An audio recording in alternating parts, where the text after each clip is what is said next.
Assalomu alaykum hammaga. Cobalt mashinasini temperatura datchik o'rnatgandan keyin ertalab o't oldirgan paytingiz 29 gradus qizib turgan bo'lar endi holatga qarab. Endi hozir issiq kunlar boshlangan o'sha uchun 30 gradus shunaqa ko'rsatib turadi bemalol. Juda ham qulay, o'zini tablosiga o'rnatganmiz. Qolgan narsalar hammasi joy-joyida ko'rsatib turadi. 31 gradus, 32 bo'ladi. 55 bo'lgandan keyin bemalol haydaversak bo'ladi. Mashinamiz yaxshi qizgan bo'ladi.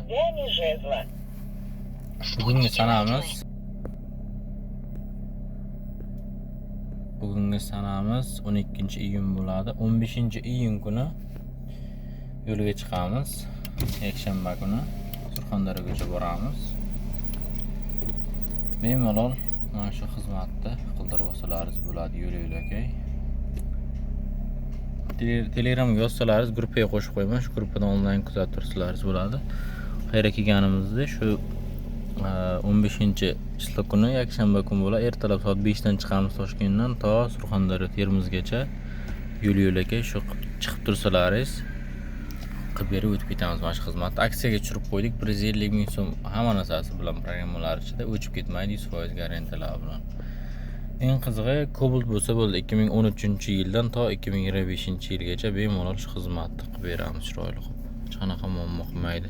Cruise control tizimimizga ham aksiya berganmiz. 480 ming so'm o'zini zavodskiy ruliga. Shoshilib qolamiz, tanishlarga tarqatamiz. Agar o'tgan safargidek borib kelganimizdek juda ham ko'p obunachilarni chiqib turibdi. Ayniqsa Qashqadaryo, Dehqonobod va Pishi ko'p, juda ham aktiv. Ko'chaga chiqib turibdi. O'tgan safar ham qilib berib o'tdik. Ko'p 2013-14 shu yili eski Cobaltlar qolib ketgandi, bu safar yili eski Cobaltga ham keldi. Videoni maksimal tarqatib o'ramiz tanishlarga. Shunday xizmatlar kerak bo'lgan bo'lsa, shoshilib qolamiz e'tibor uchun. Hammaga rahmat.